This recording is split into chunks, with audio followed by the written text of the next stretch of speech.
সকাল থেকে ডেকে ডেকে ওকে আর কোনো সারা শব্দ নেই, শুধুমাত্র ওরই জন্য, ওরই জন্য আমি গায়ে পড়ে আছি। তাহলে কবেই গায়ের জমি জামা বিক্রি করে দিয়ে শহরে চলে যেতাম। তোমার নাম কি? আমার নাম বলাই মণ্ডল, পেশা চাষবাস। কিন্তু আপনি লোকটাকে, আমার পরিচয়টা তুমি পরে পাবে বলে, তার আগে বলো তোমার কি ইচ্ছে করে না এই শহরের বুকে সুন্দর একটা মজা করা বাড়িতে বাস করতে? ইচ্ছা করে বাবু, আর ইচ্ছে করে না, আর ইচ্ছে করে না সুর গায়ে কোট করে নিজের গাড়ি চালিয়ে ওই ক্লাব বা পার্টিতে গিয়ে একটু ফুর্তি করতে? ইচ্ছা করে বাবু, খুবই ইচ্ছা করে, কিন্তু পারি না ওই আধুনিক টান। ও যদি একবার বলে দেয় আমার সাথে শহরে যেতে, তাহলে আমি কারে জমি জমা বিক্রি করে দিয়ে শহরে চলে যাবো। যেতাম বলতে অবশ্যই তুমি শহরে যাবে, আর তুমি শহরে যাচ্ছে শুনলে তোমার আগ্রহ শহরেই চলে আসবে। আপনি সত্যি বলছেন বাবু, সেদিন আনা যাবে? তাহলে আপনি যা বলবেন আমি তাই করবো। আমি বড়লোক হতে চাই, আমি আপনাদের মতো ধনী ব্যক্তিদের সঙ্গে মেলামেশা করতে চাই। বলুন আমাকে কি করতে হবে? সর্বপ্রথম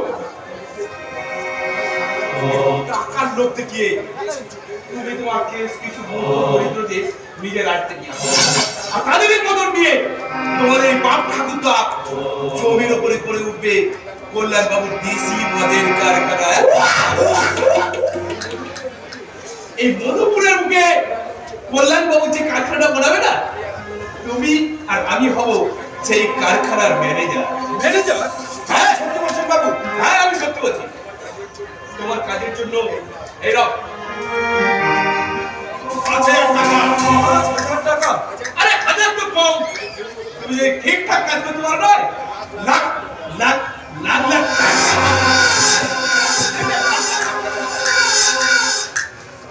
শেষ। সবাই 5,000 টাকা দিয়ে সর্বপ্রথম আমি কিনবো আমার জন্য একটা নকশা কাটা পাঞ্জাবি, আর আদুরির জন্য কিনবো এক জোড়া জুতো।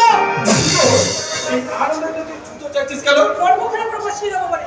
কি বললি? ঠিকই বলছি, সামান্য টাকার জন্য জমি বাকরি বিক্রি করতে তো লজ্জা করছে না? ভালোর জন্যই ওই জমিতে গড়ে উঠবে কারখানা, আর গ্রামের মানুষ খাবে ধোয়া, দিবে ধোয়া। বুঝার চেষ্টা কর। কি বলছো তোকে আমি? তুই আমার ছেলে ছেলে দেখেছিস, এর সাথে আমি পাবি ঠিক পাবি তুই। না বলাই কখনো তোকে ভুলে যাবে না রে আদুরি। ছেড়ে বলাই, ছেড়ে বলছে, পথ ছাড় বলছে। বলাই কোনদিন পথ ছাড়ে না, তাই তোকে আমি জোর করে তুলে নিয়ে চলে যাবো। ওকে না ভালোবাসতে পারলেও এই সুন্দর মেয়েটাকে ভালোবাসে থাকা যায় রে আদরে। তাই তোটা ওটাকে আর একবার কথা বললে লাঠি দিয়ে মামলা আমি ছাড়তে করে দেবো। কি ব্যাপার না? আমাদের বাড়িতে তুমি লাঠি তুলেছো কেন তুলবে রে? আমার একটা কথা জবাব দেবো শুন। কোন সাহসে তুই আমার বোনের হাত ধরছি, আর কোন সাহস তুই ওর ইজ্জত ফেলতে চাইছি? তোমার সমস্ত কথার জবাব আমি 2,000 টাকা দিয়ে চাপা দিলাম। 2,000 টাকা? এই কাজ করতে পারা যায় না জানো? নিশ্চয়ই পারবো। একটু পরেই দেখবে গায়ের অর্ধেকের মানুষ আমার সাথে হাত মিলিয়ে খুশি না হতে হাসছে। ওরা মরবে না, মরবে তোমরা। গায়ের মাটিতে কারখানা হবে, সেই কারখানায় চাকরি করে ওরা খুশি না হতে হাসবে, আর তোমরা এক মুঠো ভিড়ে রাস্তায় রাস্তায় রাস্তায় ঘুরে বেড়াবে।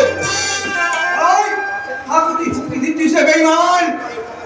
আর একবার এই কথা বললে আমি তোকে আমি জানি না রক্ত চলেছি দাদা, ওকে যে আমি ভালোবাসি দাদা, তাই আমার কথা ভেবে ওকে তুমি মাফ করে দাও দাদা, ওকে তুমি মাফ করে দাও। হ্যাঁ হ্যাঁ দেবে। কোথায় এখন মাফ করে দেবো? হ্যাঁ দেবে।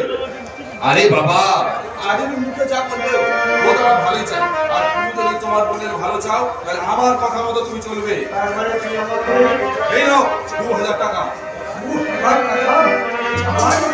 আরে যাও যাও, এখনো যারা আমাদের পথে যারা বাধার সৃষ্টি হয়ে দাঁড়াচ্ছে তাদের মাথায় বসে যাও তোমার ওই শক্ত হাতের লাঠিটা।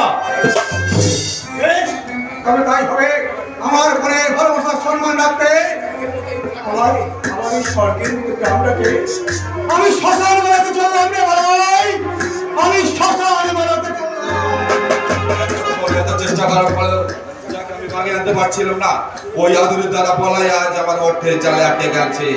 কিন্তু ও সারা জানে না আমার কাজ হাসিল হয়ে যাওয়ার পর প্রস্থান হবে থানার লক হবে।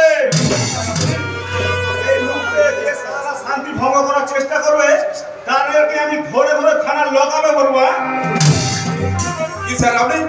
ওকে হ্যাঁ আমি কোরআনবাবু এইমাত্র আমার ফোনে জানিয়ে দিয়েছে তার সেবা পটের সঙ্গে এই গ্রামের গলায় একটা রফ হয়ে গেছে।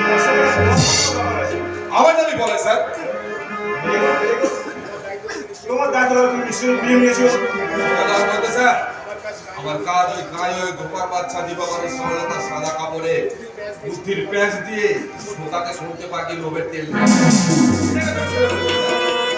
এই সোতাতে আপনি একটু আইনের আগুন লাগিয়ে দিন ব্যাস এই সোনার লঙ্কা শ্মশান হয়ে যাবে।